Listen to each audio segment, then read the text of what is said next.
AIPC, Entente intercommunale de la Petite Côte.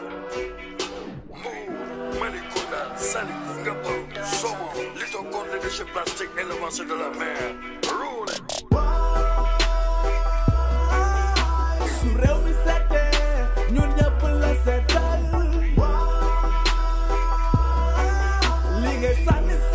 Nous lançons aujourd'hui le programme d'accélération de la gestion intégrée de la résilience climatique de la Petite Côte. Un programme qui concerne 11 communes et appuyé par l'Union européenne. Et ce programme-là, qu'on appelle le programme Agir, entre justement dans la mise en œuvre d'un programme plus global appelé gestion intégrée des zones côtières que le gouvernement du Sénégal a lancé depuis un certain nombre d'années.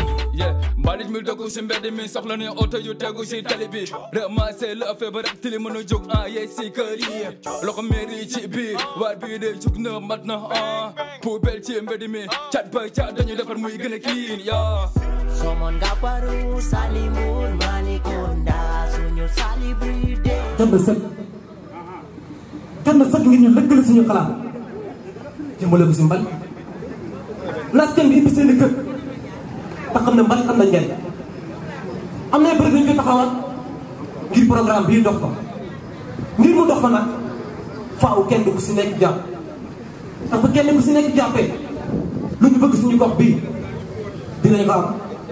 Les enjeux de ce programme sont de trois ordres.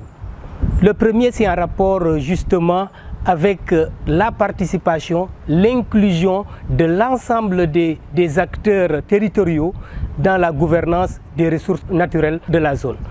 Un autre aspect assez important aussi, c'est comme enjeu, c'est justement le renforcement des moyens d'existence pour les communautés qui vivent de la pêche, qui vivent aussi d'autres activités économiques qui sont développées au niveau de la frange côtière, qui aujourd'hui est soumise aux problèmes des changements climatiques, notamment les questions des régions côtières. Le troisième aspect, c'est un rapport avec le développement d'écosystèmes d'entreprises vertes qui vont à la fois valoriser les potentialités en matière de création d'emplois à travers la valorisation justement des ordures ménagères, mais aussi à travers la promotion de corps de métiers verts au niveau de cette zone.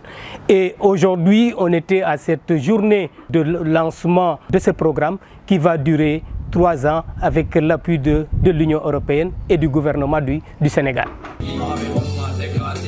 La déforestation, ça va de mal en pire. Qu'est-ce qui absorbe le CO2? Ce mal empire, l'élevage, le bétail qui sont exploités exercent une influence sur le climat en renforçant l'effet de serre et en polluant l'atmosphère avec un... Agir mooy action, donc wàññi wax ji te yokk jëf ji loolu mooy programme bi nga xam ne moom la ñu lancé fii ak suñu partenaires yi nekk ci commune Petite Côte 11 communes na Mbour Joal ba Bargny 11 communes yooyu nag fekkoon nañu am fii 5 communes yoo xam ne dañoo mànkoo woon organiser benn intercommunalité bi nga xam ne Mbour moo ko jiite donc maire Mbour moo jiite intercommunalité boobu.